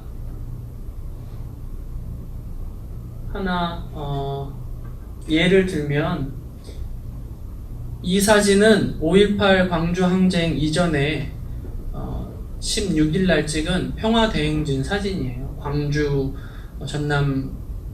전라남도 도청 앞에서 모이는 사진이고, 굉장히 많은 사람들이 운집했고 평화적인 사진이고, 중앙에 태극기도 있고 어떤 그런 모습들이 있죠. 우리나라에서 마치 태극기 원형이 여러 가지가 겹쳐 있는 모습 같기도 하고, 저한테 이제 굉장히 멋있는 사진이고 최근에 5.18 광주하면 가장 대표적인 사진이 되었어요.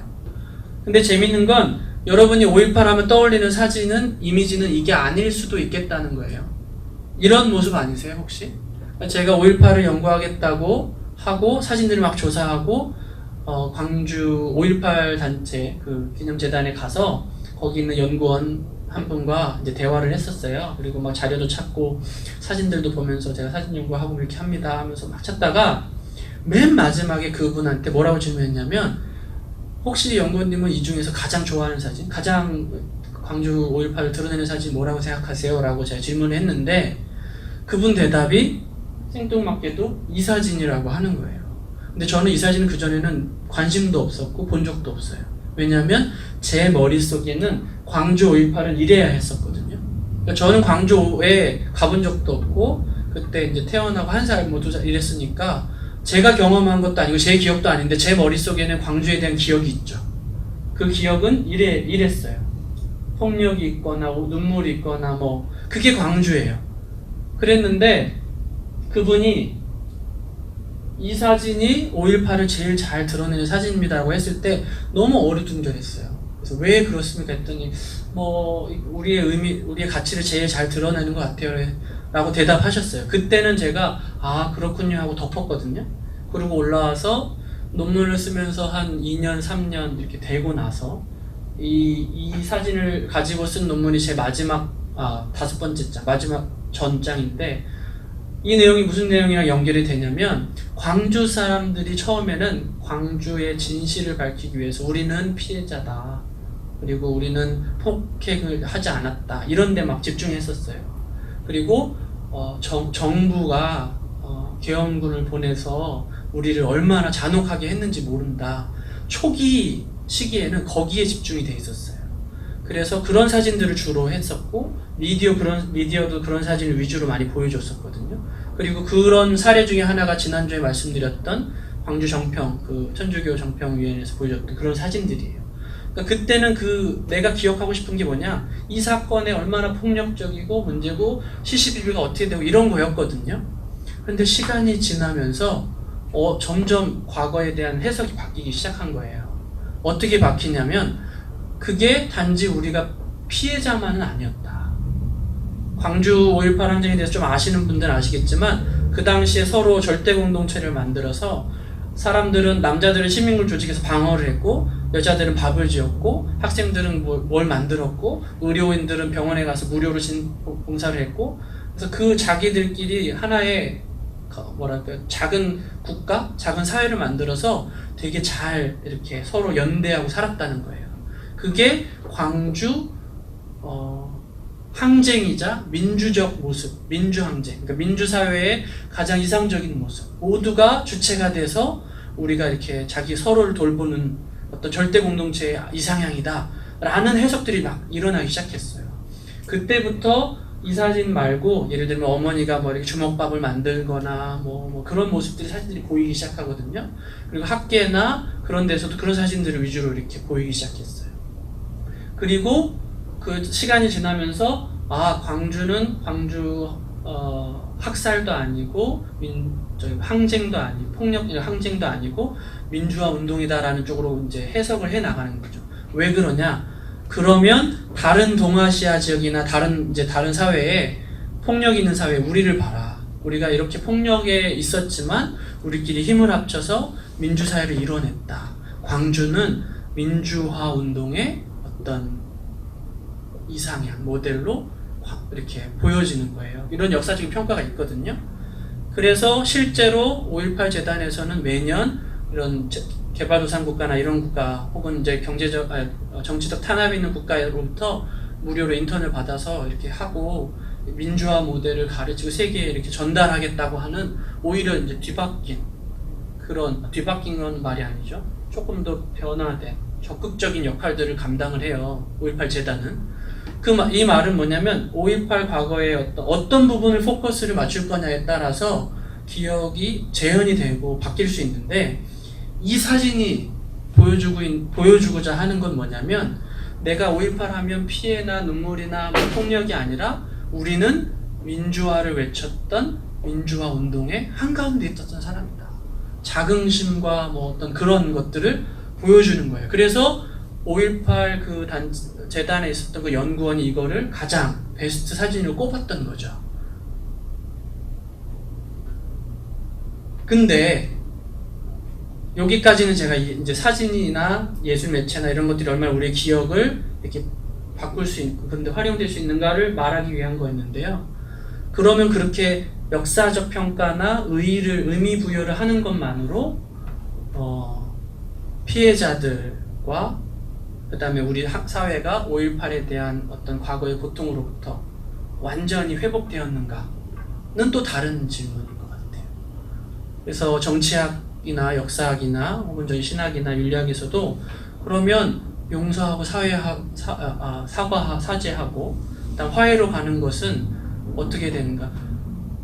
대다수 세속 학문에서는 그거는 우리가 뭐라고 할 수 없는 부분이다 라고 얘기하거든요.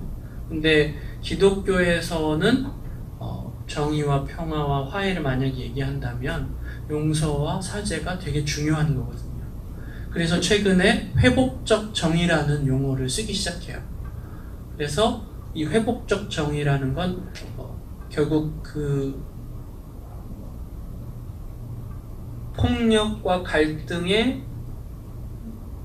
근본은 사회 제도나 혹은 어떤 역사적 평가나 법률 그런 게 아니고 사람한테 있다고 보는 거예요. 그리고 이 사람과 이 사람 사이의 갈등, 근데 그 갈등에서 폭력이 가해자가 된 거죠. 그럼 그 폭력으로 인해서 피해를 입었잖아요.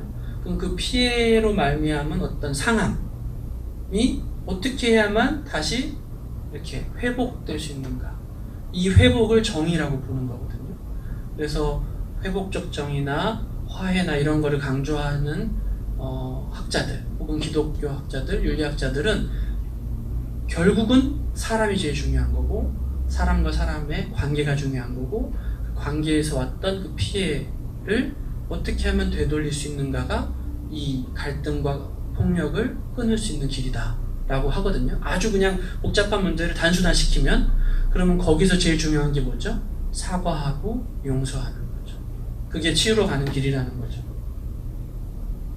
제가 이런 얘기를 드리는 게 여러분들께 어떻게 도움이 될 수 있을지 모르겠어요. 저는 뭐 제 논문 얘기하고 하니까 너무 신나고 재밌는데 이게 어떻게 예술이랑 어떻게 연관이 될까? 오늘은 여러분들이 알아서 하셔야 될 것 같습니다. 네. 세월호 그 416 org 들어가면 기억하고 기록하며 행동하라가 이제 문구예요. 근데 어떻게 기억하고 어떻게 기록하며 어떻게 행동하라는 걸까? 예술가로서 생각해 보신 적이 있을 거라고 저는 이제 가정하는 거죠. 근데 오늘 얘기만 놓고 보면 고통스러운 과거의 기억을 여러분들께서 하는 거죠. 진실을 기억하기 위한 기록들을 할 수 있는 거고, 그 다음에 잊혀지지 않는 그 트라우마를 기억하는 건데, 그것이 치유와 회복으로 갈 수 있도록 기억하는 방법이 어떤 몇 가지 기억할 수 있는 방법이 아닌가라는 거죠.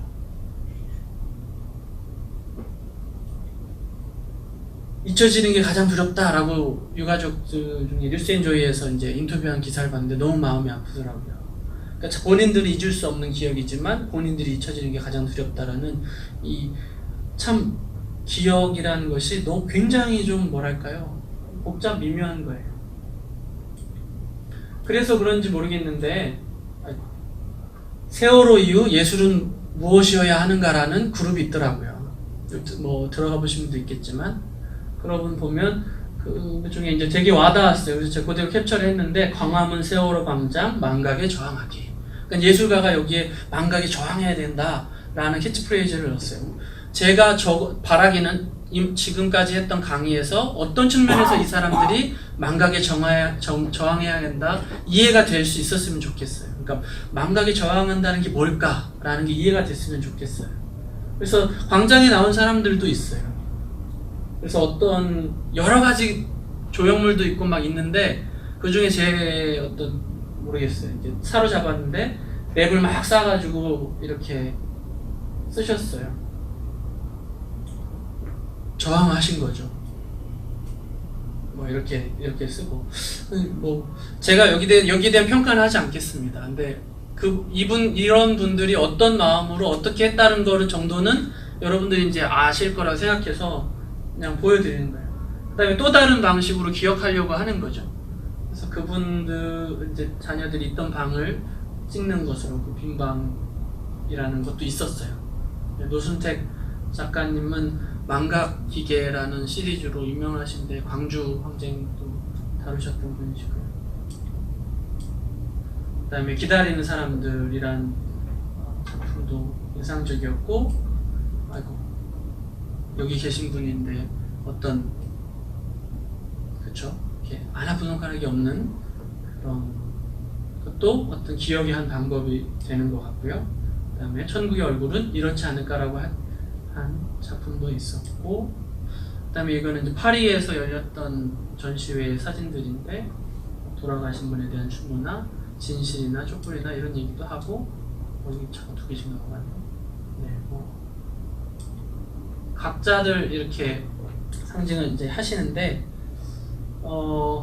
요거는 제가 막 조사하다가 굉장히 저한테는 와닿아가지고 지금 소개를 하려고 하는데, 팽목항이에요. 제가 아까 사진들 막 보여드렸는데, 적어도 사진에는 세월호 참사 이전의 팽목항을 찾을 수 없었거든요. 그랬는데 여기에서는 팽목항 이전인지 이후의 모습인지 모르겠지만 내가 생각하는 사진에서 보여주는 그 팽목항과는 좀 다른 팽목항을 보여준 것 같아서 저한테는 좀 의미가 있었어요. 왜냐면 팽목항 위주로 제가 사진을 찾았었기 때문에. 근데 그러면서 그런 생각이 들었죠. 빈 무덤과 팽목항이랑 연관이 있을 수 있을까? 그러니까 무덤이라는 건 원래 뭐죠? 죽음을 상징하고 상실을 상징하고 뭐 이별을 상징하고 그런 곳인데 예수 그리스도가 돌아가셔서 묻히셨던 그 무덤은 어떻게 됐죠? 비어 있었잖아요. 그래서 그 빈 무덤이 상징하는 건 더 이상 죽음이나 이별이나 상실은 있었지만 그 사실이고 과거의 일이지만 그것에서 끝나는 게 아니라 살아나셨다는 부활과 어떤 생명과 그런 것들이 있어서 팽목항이 다시 예전의 모습으로 돌아갈 수는 없겠지만 빈 무덤과 같은 곳으로 돌아가야 하는 건 맞는 것 같아요. 어떻게 해야 될지는 아직 모르고 우리 사회가 해결해야 될 숙제지만 제가 말하고자 하는 것들이 잘 전달이 됐으면 좋겠습니다. 제가 오늘 너무 길게 지금 시간을 해가지고 이 사진은 고발뉴스에서 개공기자로 활동하시던 이동호 사진기자가 찍은 사진 중에 기억의 방법이라는 이제 사진 책자를 냈는데 거기 표지 사진인데요. 아마도 팽목항이겠죠?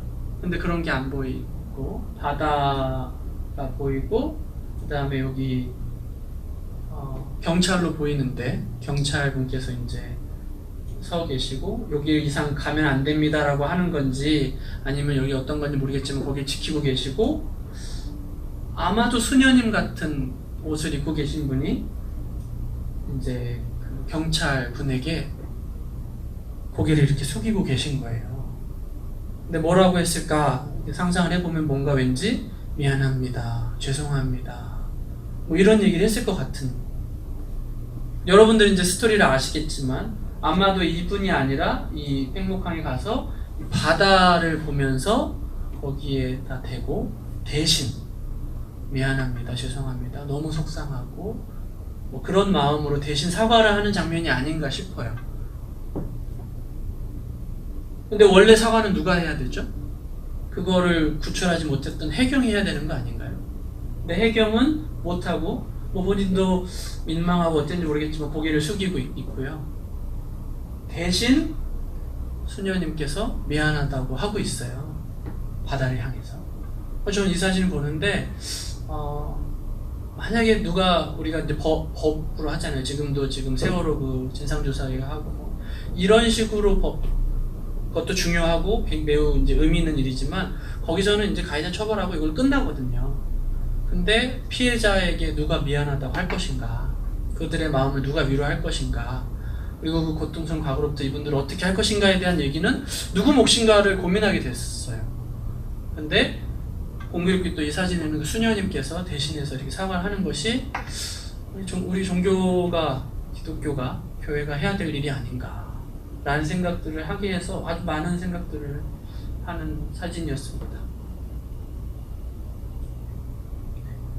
근데 이 사진도 하루가 지나면 과거가 돼버리는 거거든요. 근데 어떤 사진을 선택하느냐, 어떤 과거를 우리가 선택하느냐, 어떻게 기억할 거냐에 따라서 우리의 미래는 달라질 수 있다. 용서 쪽으로 화해 쪽으로 갈 수 있지 않나 싶습니다. 그럼 이제 교회에 대해서 얘기를 조금 이제 해볼 텐데요. 교회라는 공간이 혹은 우리가 어떤 식으로 참여할 수 있을까? 이거는 이제 아주 유명한 사진이라 일단 들고 왔습니다. 아라벨라 도우만이라는 여자 작가분이 런던에 있는 세인트 제임스 철치에다가 설치 미술을 했는데 이 옷이 한 600벌 정도 되는데 난민들의 옷이에요. 그래서 그 옷들을 이제 가지고 설치를 했죠.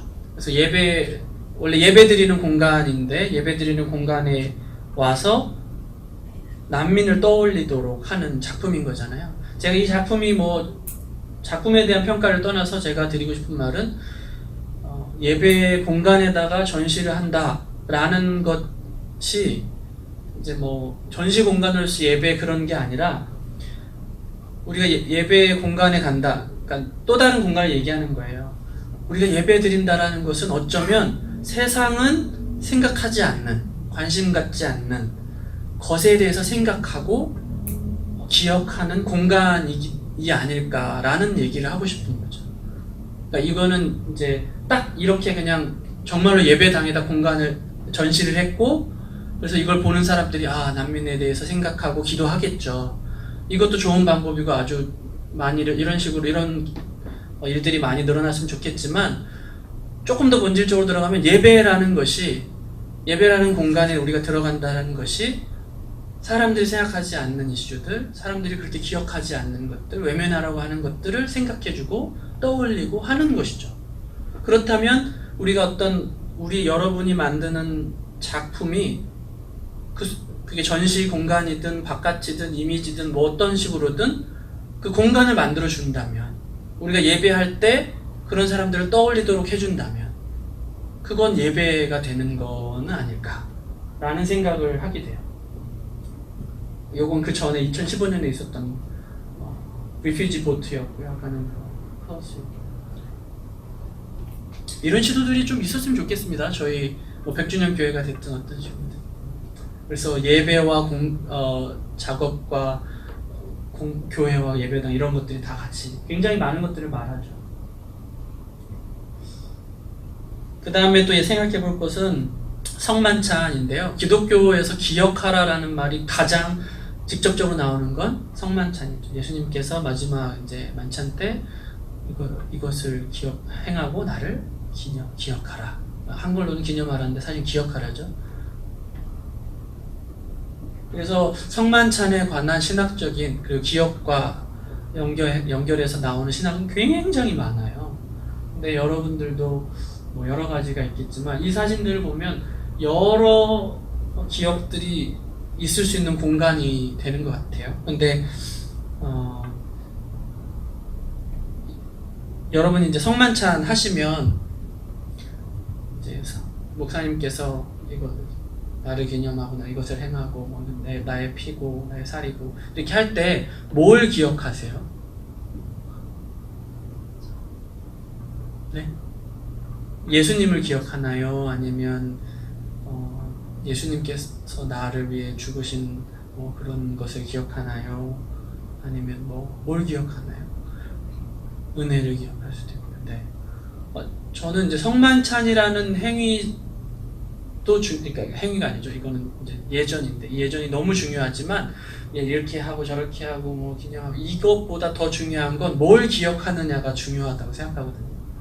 근데 이제 카톨릭 신학에서는 성체라고 하는데 그 순간에 기도하고 축사하면 이제 동그란 성체가 이제 예수님의 몸과 살이 된다고 믿기 때문에 예수님의 몸을 먹는다라는 그 예전이 중요한 거예요. 그러니까 그 행위가 되게 중요하거든요. 저는 그것도 되게 중요해요. 왜냐하면 매력이 있어요. 왜냐하면 뭔가 이렇게 신비하고 내가 예수님과 더 가까워지고 개념이 아니라 뭔가 이렇게 더 관계 갖고 이런 것이 있어요. 근데 그거는 그것에만 집중을 하게 만드는 또 단점이 있어요. 제가 생각할 때는. 근데 개신교가 말하는 특히나 이제 뭐 장로교로 갈수록 컨그레이션으로 갈수록 성체로 변한다, 뭐 육체에서 이런 거 말고요. 의미를 어떻게 이제 해석을 하냐면 이 성만찬을 통해서 예수 그리스도를 기억한다에 포커스를 더 맞추거든요. 근데 그럼 뭘 기억하느냐? 어떤 사람은 자기 생각도 기억할 수 있고 예수님을 기억할 수도 있고 더 많은 사람을 기억할 수 있는데 요 사진은 이제 라틴 아메리카 잠시만요.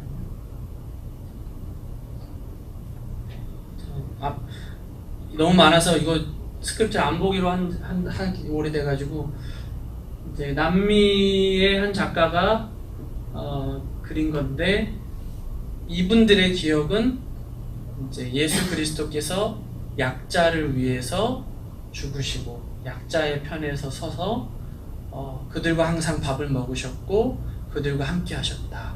이게 되게 강조가 됐었거든요. 그러니까 여러분의 기억 중에 여러분의 성만찬의 기억 중에 여러분이 성만찬을 할 때 예수님의 몸을 기억할 수도 있고 예수님의 은혜를 기억할 수도 있고 나를 위한 어떤 그런 것도 기억할 수 있지만 여러분이 성만찬을 할 때 세월호 유가족을 기억할 수도 있는 것 같아요. 저는 그렇게 생각해요. 근데 우리가 그렇게 훈련은 안 돼 있죠. 주로 내가 은혜 받기 위한 수단으로 우리 성만찬을 하는데 나를 기억하라라는 건 굉장히 여러 가지 의미가 있다는 거죠. 네. 비싼 얘기입니다. 네. 빈 무덤 나왔는데요. 이거 뭐 되게 많이 이렇게 사용되는 이미지라 그냥 막 갖고 왔는데 문제가 없길 바라지만 하여튼 이 사진이 말하고자 하는 빈 무덤의 신학, 이 여러분에게 어떤 의미가 될지 모르겠지만 희망적인 오늘날의 어떤 절망적인 일들, 타인의 고통을 우리가 이야기하고 있는데 그런 사람들에게 그래도 성경적으로 대안을 제시해 줄 수 있는 몇 안 되는 상징들이 있는데 빈무덤이라는 게 저는 있다고 봐요. 근데 이 빈무덤 전에는 뭐가 있었냐? 홀리 세터데이라는 말 들어보셨어요? 예수님이 십자가에 성금요일에 돌아가셨죠. 그리고 주일날 부활하셨죠. 그 사이에 하루가 있잖아요. 성토요일이라고 하거든요. 이 홀리 세터데이. 이날은 무슨 일이 있었을까요? 아마 이런 설교 들어보신 적도 있을 텐데 이 홀리 세터데이의 신학은 뭐냐면 예수님이 죽은 날, 그 고통과 어떤 참사가 있던 날, 그 다음 날 아무것도 일어나지 않은 정적만 가득한 침묵의 시간이 있다는 걸 얘기하거든요. 그러고 나서 부활이 있거든요. 그러니까 예수님의 죽음, 십자가와 부활 사이에 침묵의 기간이 있다는 것도 어떤 고통을 말할 때 되게 중요한 포인트가 될 거예요. 그래서 우리가 섣불리 부활만 말할 수도 없겠지만, 네. 제가 준비를 한 말이 잘 전달이 되는지 모르겠는데, 그 다음에 십자가 얘기도 좀 해볼 수 있을 것 같은데요. 제임스 콘이라고 해방신학자, 여러분들 만약에 보수적인 교회에 다녔다면 한 번도 들어보지 못했어요. 그러나 미국에서 흑인 해방신학자로 가장 유명한, 존경받는 신학자, 얼마 전에 돌아가셨는데, 이분이 쓰신 책 중에 가장 유명한 책이 하나 있는데 The Cross and the Vintage Tree, 그러니까 십자가 그리고 처형대라는 책이 있어요. 무슨 말이냐? 십자가는 어떻게 보느냐에 따라 달라질 수 있는데, 만약에 백인 중심의 교회에서 자랐던 미국 사람들이 보수적인 교회 자랄 때 십자가 하면 떠올리는 건 예수님의 은혜, 예수님의 승리, 뭐 이런 거였단 말이에요. 너무 아름다운. 근데 사실은 그거는 예수님을 돌아가시게 한 사형틀 아니었냐 라고 이제 반문하는 거죠. 그러면서 우리 눈에는, 그러니까 흑인들 눈에는 이 십자가가 예수님을 돌아가게 한 사형틀과 같다. 많은 백인 역사, 그러니까 미국 역사에서 인종차별로 인해서 핍박을 받고 고통을 받았던 내 선조들, 아버지 어머니들이 생각난다. 그러니까 우리가 똑같은 십자가를 봐도 어떻게 보느냐가 중요하다라는 얘기를 이 책을 통해서 했어요. 그래서 여기 보면 크리스마스 인 조지아, 크리스마스의 조지아 남부 지역이고 가장 그 백인 그게 심했는데, 크리스마스 인 조지아, 성탄절 그 흑인 종을 아마도 나무에 매달아 죽인 거죠. 근데 이거 보이시나요? 예수님이 같이 이렇게 돌아오고 계신 그런 의미. 그럴 수 있다는 거죠. 그러면 반면에 그 십자가는 또 어떻게 보일 수 있나? 어떤 생명의 희망의 십자가도 될 수 있는 거죠. 근데 어떻게 그게 될 수 있는가가 중요한 거죠. 여기 사진이 이제 르네 지라르가 자주 말했던 희생양, 어린 양이라는 건데, 인류 역사에는 이제 신화적 폭력이 있다고 해요. 그러니까 구속적, redemptive violence라는 건데, 성경에서 무엇을 구원하기 위해 어쩔 수 없이 저질러야 하는 폭력. 그래서 어떤 폭력은 대가가 있는 거고 어쩔 수 없는 거고, 뭐 그래서 폭력을 정당화하는 방식의 이야기들이 있거든요. 그래서 너가 죄를 졌으면 뭘 해야 되고 뭐 이런 식의. 그래서 어떤 제사를 드린다는 것도 누가 죄를 졌으니까 죄값을 쳐야 돼 대신. 그래서 이제 그 재물이 있잖아요. 그렇기 때문에 그런 방식으로 우리가 생각을 하다 보면 폭력이나 이런 사건이 일어났을 때, 욕도 마찬가지지만 뭔가 잘못을 했으니까 고통이 있는 거죠. 그렇게 생각하기 쉽거든요.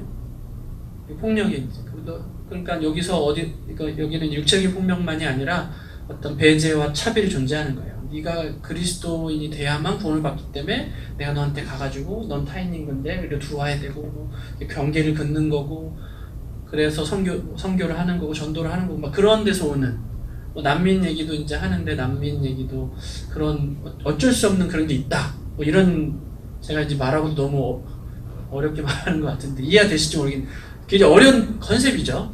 근데 지라르가 뭐라고 얘기하냐면 예수 그리스도가 십자가에 돌아가셨던 것은 그 신적 폭력이나 어떤 구속적 폭력을 드러낸 게 아니라 더 이상은 그런 폭력을 하지 않도록 더 이상은 더 그런 식의 죗값을 치르는 식의 제사를 하지 않도록 본인 스스로가 그러니까 신인 본인이 대신 희생제물이 돼서 이 사슬을 끊는 거죠.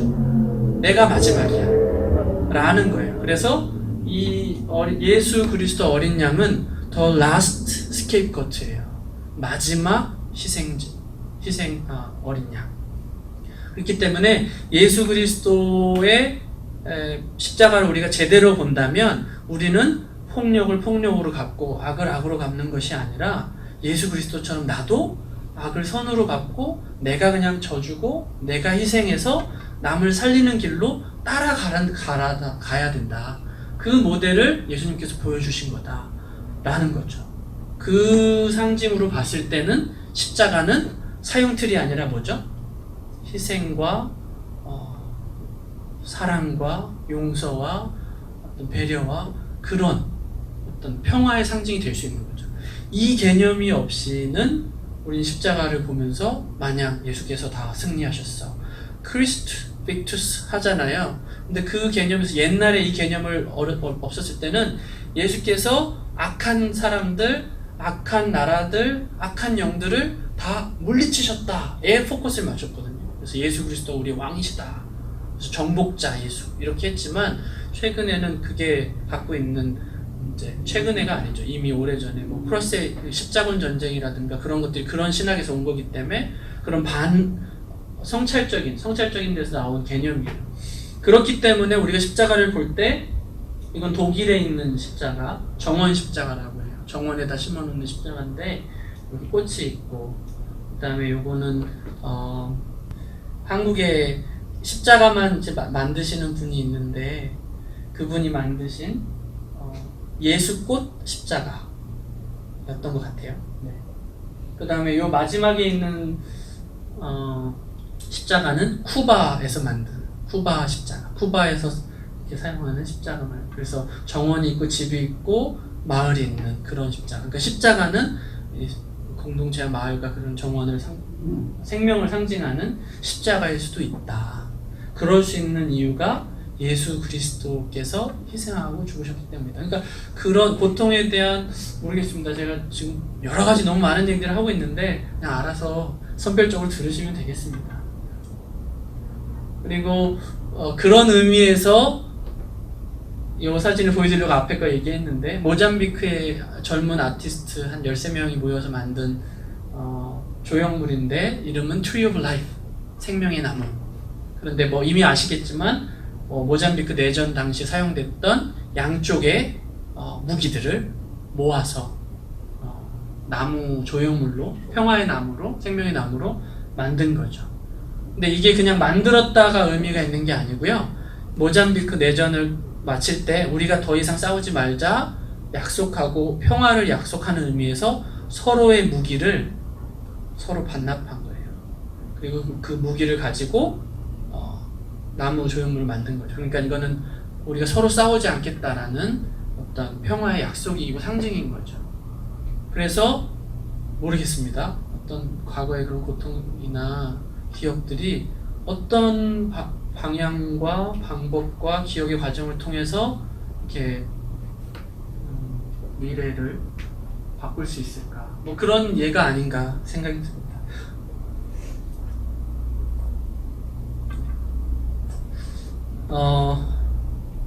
여기까지 이제 아주 장황한 이야기를 했는데요. 몇 가지 나눔 질문을 뭐 적어는 봤는데 제 강의와 이것들이 잘 적을지 모르겠지만 기억과 역사는 어떻게 구분이 되는가? 예술과 기억의 관계는 무엇일까? 뭐 너무 어려운 주제인데 더 좁혀서 하려다 하기가 힘들어가지고 한번 되시는 대로 생각을 나누시면 좋겠고, 그다음에 제가 이야기한 부분 중에 여러분들이 어떻게 들으셨을지 모르겠지만 고통스러운 과거를 바르게 기억한다는 건 여러분 스스로는 어떻게 생각하는가? 제가 말한 것도 생각해 보시면서 했으면 좋겠고, 그다음에 고통스러운 기억을 재현함에 있어서 기독교적인 가치가 있죠. 치유와 용서와 회복과 화해 등은 어떻게 예술에 적용될 수 있을까라는 주제를 가지고 생각을 해보시면 좋지 않을까라고 생각해봤습니다. 네, 이상으로 강의를 마치고요.